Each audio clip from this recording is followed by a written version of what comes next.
आज मैं आप सभी को एक बात से भी सतर्क करना चाहता हूं। आज हमारे देश के सामने एक और ऐसी चुनौती आ खड़ी हुई है जिसे हर देशवासी को जानना और समझना है। ये चुनौती है शॉर्टकट की राजनीति की। बहुत आसान होता है लोग लुभावन वायदे करके शॉर्टकट अपनाकर लोगों से वोट बटोर लेना। शॉर्टकट अपनाने वालों को ना मेहनत करनी पड़ती है और ना ही उन्हें दूरगामी परिणामों के बारे में सोचना पड़ता है। लेकिन ये बहुत बड़ी सच्चाई है कि जिस देश की राजनीति शॉर्टकट पर आधारित हो जाती है उसका एक ना एक दिन शॉर्ट सर्किट भी हो ही जाता है। शॉर्टकट की राजनीति देश को तबाह कर देती है। भारत में हमें ऐसी शॉर्टकट अपनाने वाली राजनीति से दूर रहना है। अगर हमें आजादी के 100 वर्ष पर भारत को नई ऊंचाई पर ले जाना है तो उसके लिए परिश्रम की पराकाष्ठा करनी है और परिश्रम का कोई शॉर्टकट नहीं होता। भाइयों बहनों, आजादी के बाद देश में जो राजनीतिक दल हावी रहे उन्होंने बहुत से शॉर्टकट अपनाए थे। इसका नतीजा ये हुआ कि भारत के साथ आजाद हुए देश भारत से बहुत आगे निकल गए, हम वही के वही रह गए।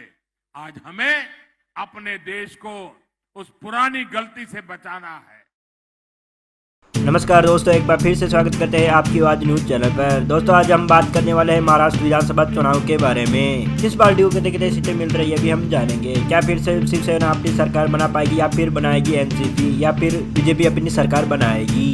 चलिए दोस्तों, एक एक करके सभी जिलों सीटों के बारे में जान लेते हैं। किस पार्टी को कितनी कितनी सीटें मिल रही है अभी हम जानेंगे। दोस्तों, हम बात कर रहे थे महाराष्ट्र के अहमदनगर जिले की। अहमदनगर में कुल 12 विधानसभा सीटें हैं। 12 विधानसभा सीटों में से 7 सीट बीजेपी को मिल सकते हैं, 1 सीट शिवसेना को मिल सकते हैं और 4 सीटें एनसीपी को मिल सकती है, 0 सीट अन्य को मिल सकती है। दोस्तों, हम बात कर रहे थे महाराष्ट्र के अकोला जिले की। अकोला में कुल 5 विधानसभा सीटें। 5 विधानसभा सीटों में से 3 सीट बीजेपी को मिल सकती है, 1 सीट शिवसेना को मिल सकती है, 1 सीट एनसीपी को मिल सकती है, 0 सीट अन्य को मिल सकती है। दोस्तों, हम बात कर रहे थे महाराष्ट्र के अमरावती जिले की। अमरावती में कुल 8 विधानसभा सीटें हैं। 8 विधानसभा सीटों में से 5 सीट बीजेपी को मिल सकती है, 1 सीट शिवसेना को मिल सकती है, 1 सीट एनसीपी को मिल सकती है, 1 सीट अन्य को मिल सकती है। दोस्तों, हमने महाराष्ट्र की 288 विधानसभा सीटों में से 25 विधानसभा सीटों की हमने बात कर ली, जिसमें से 15 सीट बीजेपी को मिल सकती है, 3 सीट शिवसेना को मिल सकती है, 6 सीट एनसीपी को मिल सकती है, 1 सीट अन्य को मिल सकती है। दोस्तों, हम बात कर लेते हैं महाराष्ट्र के औरंगाबाद जिले के। औरंगाबाद में कुल 9 विधानसभा सीटें हैं। 9 विधानसभा सीटों में से 5 सीट बीजेपी को मिल सकती है, 2 सीट शिवसेना को मिल सकती है, 2 सीट एनसीपी को मिल सकती है, 0 सीट अन्य को मिल सकती है। दोस्तों, हम बात कर लेते हैं महाराष्ट्र के बीड जिले की। बीड में कुल 6 विधानसभा सीटें। 6 विधानसभा सीटों में से 3 सीट बीजेपी को मिल सकती है, 1 सीट शिवसेना को मिल सकती है, 2 सीट एनसीपी को मिल सकती है, 0 सीट अन्य को मिल सकती है। दोस्तों, हम बात कर लेते हैं महाराष्ट्र के भंडारा जिले के। भंडारा में कुल 3 विधानसभा सीटें। 3 विधानसभा सीटों में से 1 सीट बीजेपी को मिल सकती है, 1 सीट शिवसेना को मिल सकती है, 1 सीट एनसीपी को मिल सकती है, 0 सीट अन्य को मिल सकती है। दोस्तों, हमने महाराष्ट्र की 288 विधानसभा सीटों में से 43 विधानसभा सीटों की हमने बात कर ली, जिसमें से 24 सीट बीजेपी को मिल सकती है, 7 सीट शिवसेना को मिल सकती है, 11 सीट एनसीपी को मिल सकती है, 1 सीट अन्य को मिल सकती है। दोस्तों, हम बात कर लेते हैं महाराष्ट्र के बुल्डाना जिले की। बुल्डाना में कुल 7 विधानसभा सीटें हैं। 7 विधानसभा सीटों में से 5 सीट बीजेपी को मिल सकती है, 1 सीट शिवसेना को मिल सकती है, 1 सीट एनसीपी को मिल सकती है, 0 सीट अन्य को मिल सकती है। दोस्तों, हम बात कर लेते हैं महाराष्ट्र के चंद्रपुर जिले की। चंद्रपुर में कुल 6 विधानसभा सीटें। 6 विधानसभा सीटों में 4 सीट बीजेपी को मिल सकती है, 1 सीट शिवसेना को मिल सकती है, 1 सीट एनसीपी को मिल सकती है, 0 सीट अन्य को मिल सकती है। दोस्तों, हम बात कर लेते हैं महाराष्ट्र के धुले जिले की। धुले में कुल 5 विधानसभा सीटें। 5 विधानसभा सीटों में से 3 सीट बीजेपी को मिल सकती है, 1 सीट एनसीपी को मिल सकती है, शिवसेना को मिल सकती है, 1 सीट एनसीपी को मिल सकती है, 0 सीट अन्य को मिल सकती है। दोस्तों, हमने महाराष्ट्र की 288 विधानसभा सीटों में से 61 विधानसभा सीटों की हमने बात कर ली है, जिसमें 36 सीट बीजेपी को मिल सकती है, 10 सीट शिवसेना को मिल सकती है, 14 सीट एनसीपी को मिल सकती है, 1 सीट अन्य को मिल सकती है। दोस्तों, हम बात कर रहे थे महाराष्ट्र की गढ़चिरौली जिले की। गढ़चिरौली में कुल 3 विधानसभा सीटें। 3 विधानसभा सीटों में से 1 सीट बीजेपी को मिल सकती है, 1 सीट शिवसेना को मिल सकती है, 1 सीट एनसीपी को मिल सकती है, 0 सीट अन्य को मिल सकती है। दोस्तों, हम बात कर लेते हैं महाराष्ट्र की गोंदिया जिले की। गोंदिया में कुल 4 विधानसभा सीटें। 4 विधानसभा सीटों में से 2 सीट बीजेपी को मिल सकती है, 1 सीट शिवसेना को मिल सकती है, 1 सीट एनसीपी को मिल सकती है, 0 सीट अन्य को मिल सकती है। दोस्तों, हम बात कर लेते हैं महाराष्ट्र की हिंगोली जिले की। हिंगोली जिले में कुल 3 विधानसभा सीटें। 3 विधानसभा सीटों में से 2 सीट बीजेपी को मिल सकती है, 0 सीट शिवसेना को मिल सकती है 1 सीट, एनसीपी को मिल सकती है 0 सीट अन्य को मिल सकती है। दोस्तों हमने महाराष्ट्र की 228 विधानसभा सीटों में से 71 विधानसभा सीटों की हमने बात कर लिया, जिसमें से 41 सीट बीजेपी को मिल सकती है, 12 सीट शिवसेना को मिल सकती है, 17 सीट एनसीपी को मिल सकती है, 1 सीट अन्य को मिल सकती है।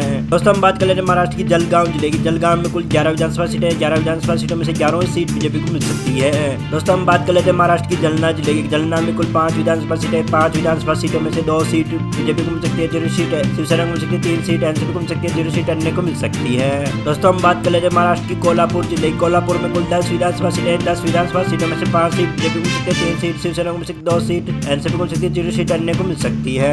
दोस्तों हमने महाराष्ट्र की 288 विधानसभा सीटों में से 97 विधानसभा सीटों की हमने बात कर दी है, जिसमें से 59 सीट बीजेपी को मिल सकती है, 15 सीट शिवसेना को मिल सकती है, 22 सीट एनसीपी को मिल सकती है, 1 सीट अन्य को मिल सकती है।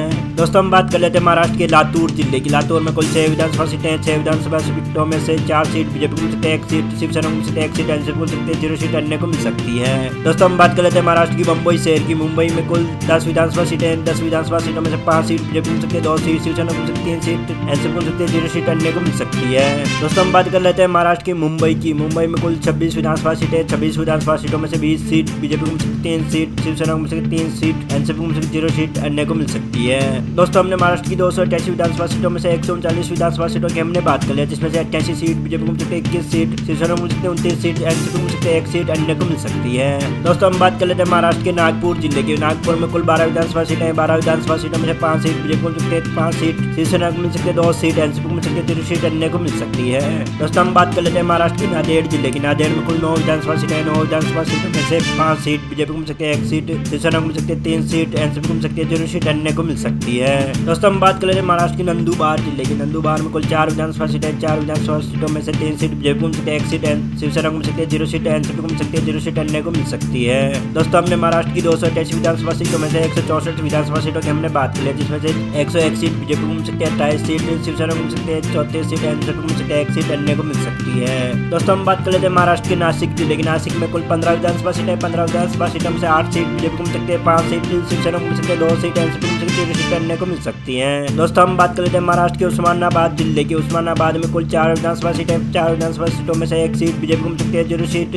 शिवसेना को मिल सकती है, 6 सीट एनसीपी को मिल सकती है, 0 सीट अन्य को मिल सकती है। दोस्तों हम बात कर लेते हैं महाराष्ट्र के पालघर जिले की। पालघर में कुल 6 विधानसभा सीटें, 6 विधानसभा सीटों में से 1 सीट बीजेपी को मिल सकती है, 3 सीट शिवसेना को मिल सकती है, 2 सीट एनसीपी को मिल सकती है, 0 सीट अन्य को मिल सकती है। दोस्तों हमने महाराष्ट्र की 288 विधानसभा सीटों में से 189 विधानसभा सीटों की हमने बात कर ली है, जिसमें से 111 सीट बीजेपी को मिल सकती है, 36 सीट शिवसेना को मिल सकती है, 41 सीट एनसीपी को मिल सकती है, 1 सीट अन्य को मिल सकती है। दोस्तों हम बात कर लेते हैं महाराष्ट्र की परभनी जिले की। परभनी में कुल 4 विधानसभा सीटें, 4 विधानसभा सीटों में से 1 सीट बीजेपी को मिल सकती है, 2 सीट शिवसेना को मिल सकती है, 1 सीट अन्य को मिल सकती है, 0 सीट अन्य को मिल सकती है। दोस्तों महाराष्ट्र के अगले जिले की बात करें, अगला जिला है पुणे। पुणे में कुल 21 विधानसभा सीटें, 21 विधानसभा सीटों में से 18 सीट बीजेपी को मिल सकती है, 1 सीट शिवसेना को मिल सकती है, 2 सीट एनसीपी को मिल सकती है, 0 सीट अन्य को मिल सकती है। दोस्तों हम बात कर लेते हैं महाराष्ट्र की रायगढ़ जिले की। रायगढ़ में कुल 7 विधानसभा सीटें, 7 विधानसभा सीटों में से 2 सीट बीजेपी को मिल सकती है, 2 सीट शिवसेना को मिल सकती है, 3 सीट एनसीपी को मिल सकती है, 0 सीट अन्य को मिल सकती है। दोस्तों हमने महाराष्ट्र की 288 विधानसभा सीटों में से 221 विधानसभा सीटों की हमने बात कर ली, जिसमें 132 सीट बीजेपी को मिल सकती है, 41 सीट शिवसेना को मिल सकती है और 50 सीटें एनसीपी को मिल सकती है, 1 सीट अन्य को मिल सकती है। दोस्तों हम बात कर लेते हैं महाराष्ट्र की रत्नागिरी जिले की। रत्नागिरी में कुल 5 विधानसभा सीटें, 5 विधानसभा सीटों में 4 सीट बीजेपी को मिल सकती है, 0 सीट शिवसेना को मिल सकती है, 1 सीट एनसीपी को मिल सकती है, 0 सीट अन्य को मिल सकती है। दोस्तों हम बात कर लेते हैं महाराष्ट्र की सांगली जिले की। सांगली में कुल 8 विधानसभा सीटें, 8 विधानसभा सीटों में से 5 सीट बीजेपी को मिल सकती है, 1 सीट शिवसेना को मिल सकती है, 2 सीट एनसीपी को मिल सकती है, 0 सीट अन्य को मिल सकती है। तो हम बात कर लेते हैं महाराष्ट्र की सातारा जिले की। सातारा में कुल 8 विधानसभा सीटें, 8 विधानसभा सीटों में से 5 सीट बीजेपी को मिल सकती है, 1 सीट शिवसेना को मिल सकती है, 2 सीट एनसीपी को मिल सकती है, 0 सीट अन्य को मिल सकती है। दोस्तों हमने महाराष्ट्र की 228 विधानसभा सीटों में से 242 विधानसभा सीटों की हमने बात कर ली, जिसमें से 146 सीट बीजेपी को मिल सकती है, 43 सीट शिवसेना को मिल सकती है और 52 सीट एनसीपी को मिल सकती है, 1 सीट अन्य को मिल सकती है। दोस्तों हम बात कर लेते हैं महाराष्ट्र की सिंधुदुर्ग की। सिंधुदुर्ग में कुल 3 विधानसभा सीटें, 3 विधानसभा सीटों में से 2 सीट बीजेपी को मिल सकती है, 0 सीट शिवसेना को मिल सकती है, 1 सीट एनसीपी को मिल सकती है, 0 सीट अन्य को मिल सकती है। दोस्तों हम बात कर लेते हैं महाराष्ट्र की सोलापुर जिले की। सोलापुर में कुल 11 विधानसभा सीटें, 11 विधानसभा सीटों में से 6 सीट बीजेपी को मिल सकती है, 2 सीट शिवसेना को मिल सकती है, 3 सीट एनसीपी को मिल सकती है, 0 सीट अन्य को मिल सकती है। दोस्तों हम बात कर लेते हैं महाराष्ट्र की ठाणे जिले की। ठाणे में कुल 18 विधानसभा सीटें, 18 विधानसभा सीटों में से 11 सीट बीजेपी को मिल सकते हैं, 3 सीट शिवसेना को मिल सकते हैं, 4 सीट एनसीपी को मिल सकती है, 0 सीट अन्य को मिल सकती है। दोस्तों हमने महाराष्ट्र की 228 विधानसभा सीटों में से 274 सीटों की हमने बात कर ली है, जिसमें से 165 सीट बीजेपी को मिल सकती है, 48 सीट शिवसेना को मिल सकती है, 60 सीट एनसीपी को मिल सकती है, 1 सीट अन्य को मिल सकती है।